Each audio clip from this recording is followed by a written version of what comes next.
ابو ربی سلمان بن داؤد نے بیان کیا، امام بخاری نے کہا کہ اس حدیث کے بعض مطالب مجھ کو امام احمد بن یونس نے سمجھائے۔ کہا ہم سے فلیح بن سلیمان نے بیان کیا، ان سے ابن شہاب ظاہری نے بیان کیا، ان سے عروہ بن زبیر، سعید بن مسیب، علقمہ بن وقاص لیسی اور عبید اللہ بن عبداللہ بن عتبہ نے، اور ان سے نبی کریم صلی اللہ علیہ وسلم کی زوجہ مطہرہ حضرت عائشہ رضی اللہ عنہا نے وہ قصہ بیان کیا جب تہمت لگانے والوں نے ان پر تہمت لگائی، لیکن اللہ تعالیٰ نے خود انہیں اس سے بری قرار دیا۔ ظاہری نے بیان کیا کہ ظاہری سے بیان کرنے والے جن کا سند میں ظاہری کے بعد ذکر ہے، تمام راویوں نے عائشہ رضی اللہ عنہا کی اس حدیث کا ایک ایک حصہ بیان کیا تھا۔ بعض راویوں کو بعض دوسرے راویوں سے حدیث زیادہ یاد تھی اور وہ بیان بھی زیادہ بہتر طریقے پر کر سکتے تھے۔ بہرحال ان سب راویوں سے میں نے یہ حدیث پوری طرح محفوظ کر لی تھی جسے وہ عائشہ رضی اللہ عنہا سے بیان کرتے تھے۔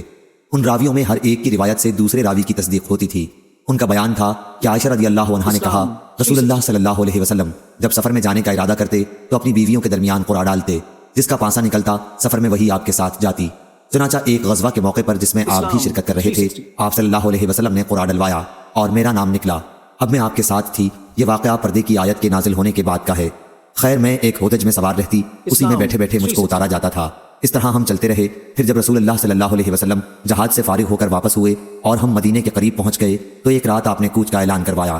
میں یہ حکم سنتے ہی اٹھی اور لشکر سے آگے بڑھ گئی۔ جب حاجت سے فارغ ہوئی تو کجاوے کے پاس آ گئی۔ وہاں پہنچ کر جو میں نے اپنا سینہ ٹٹولا تو میرا اظفار کے کالے نگینوں کا ہار موجود نہیں تھا، اس لیے میں وہاں دوبارہ پہنچی جہاں قضائے حاجت کے لیے گئی تھی۔ اس عرصے میں وہ اصحاب جو مجھے سوار کراتے تھے آئے اور میرا ہودج اٹھا کر میرے اونٹ پر رکھ دیا۔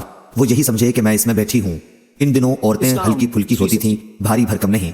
گوشت ان میں زیادہ نہیں رہتا تھا کیونکہ بہت معمولی غذا کھاتی تھیں، اس لیے ان لوگوں نے جب ہودج کو اٹھایا تو انہیں اس کے بوجھ میں کوئی فرق معلوم نہیں ہوا۔ میں یوں ہی نو عمر لڑکی تھی، چنانچہ اصحاب نے اونٹ کو ہانک دیا اور خود بھی اس کے ساتھ چلنے لگے۔ جب لشکر روانہ ہو چکا تو مجھے اپنا ہار ملا اور میں پڑاؤ کی جگہ آئی، لیکن وہاں کوئی آدمی موجود نہ تھا، اس لیے میں اس جگہ گئی جہاں پہلے میرا قیام تھا کہ جب وہ لوگ مجھے نہیں پائیں گے تو یہیں لوٹ کے آئیں گے۔ اپنی جگہ پہنچ کر میں یوں ہی بیٹھی ہوئی تھی کہ میری آنکھ لگ گئی اور میں سو گئی۔ صفوان بن معطل سلمہ ثم ذکوانی رضی اللہ عنہ لشکر کے پیچھے تھے، جو لشکریوں کی گری پڑی چیزوں کو اٹھا کر انہیں ان کے مالک تک پہنچانے کی خدمت کے لیے مقرر تھے۔ وہ میری طرف سے گزرے تو ایک سوئے ہوئے انسان کا سایہ نظر پڑا، اس لیے اور قریب پہنچے۔ پردے کے حکم سے پہلے وہ مجھے دیکھ چکے تھے۔ ان کے انا للہ پڑھنے سے میں بیدار ہو گئی۔ آخر انہوں نے اپنا اونٹ بٹھایا اور اس کے اگلے پاؤں کو موڑ دیا تاکہ بلا کسی مدد کے میں خود سوار ہو سکوں۔ چنانچہ میں سوار ہو گئی۔ اب وہ اونٹ پر مجھے بٹھائے ہوئے خود اس کے آگے آگے چلنے لگے۔ اسی طرح ہم جب لشکر کے قریب پہنچے تو لوگ بھری دوپہر میں آرام کے لیے پڑاؤ ڈال چکے تھے۔ اتنی ہی بات تھی جس کی بنیاد پر جسے ہلاک ہونا تھا وہ ہلاک ہوا، اور تہمت کے معاملے میں پیش عبداللہ بن ابی ابن سلول منافق تھا۔ پھر ہم مدینے آ گئے اور میں 1 مہینے تک بیمار رہی۔ تہمت لگانے والوں کی باتوں کا خوب چرچا ہو رہا تھا۔ اپنی اس بیماری کے دوران مجھے اس سے بھی بڑا شبہ ہوتا تھا کہ ان دنوں رسول اللہ صلی اللہ علیہ وسلم کا وہ لطف و کرم بھی میں نہیں دیکھتی تھی جن کا مشاہدہ اپنی پچھلی بیماریوں میں کر چکی تھی۔ بس آپ گھر میں جب آتے تو سلام کرتے اور صرف اتنا دریافت فرما لیتے، مزاج کیسا ہے؟ جو باتیں تہمت لگانے والے پھیلا رہے تھے ان میں سے کوئی بات مجھے معلوم نہیں تھی۔ جب میری صحت کچھ ٹھیک ہوئی تو ایک رات میں مستاح کے ساتھ مناسب کی طرف گئی۔ یہ ہماری قضائے حاجت کی جگہ تھی، ہم یہاں صرف رات ہی میں آتے تھے۔ یہ اس زمانے کی بات ہے جب ابھی ہمارے گھروں کے قریب بیت الخلاء نہیں بنے تھے۔ میدان میں جانے کے سلسلے میں قضائے حاجت کے لیے ہمارا طرز عمل قدیم عرب کی طرح تھا۔ میں اور مستاح بنت ابی رحم چل رہے تھے کہ وہ اپنی چادر میں الجھ کر گر پڑی اور ان کی زبان سے نکل گیا، مستاح برباد ہو۔ میں نے کہا، بری بات آپ نے اپنی زبان سے نکالی، ایسے شخص کو برا کہہ رہی ہیں آپ جو بدر کی لڑائی میں شریک تھا۔ وہ کہنے لگی، اے جو کچھ ان سب نے کہا ہے وہ آپ نے نہیں سنا۔ پھر انہوں نے تہمت لگانے والوں کی ساری باتیں سنائیں اور ان باتوں کو سن کر میری بیماری اور بڑھ گئی۔ میں جب اپنے گھر واپس ہوئی تو رسول اللہ صلی اللہ علیہ وسلم اندر تشریف لائے اور دریافت فرمایا، مزاج کیسا ہے؟ میں نے عرض کیا کہ آپ مجھے والدین کے یہاں جانے کی اجازت دیجیے۔ اس وقت میرا ارادہ یہ تھا کہ ان سے اس خبر کی تحقیق کروں گی۔ حضرت صلی اللہ علیہ وسلم نے مجھے جانے کی اجازت دے دی، اور میں جب گھر آئی تو میں نے اپنی والدہ ام رومان سے ان باتوں کے متعلق پوچھا جو لوگوں میں پھیلی ہوئی تھیں۔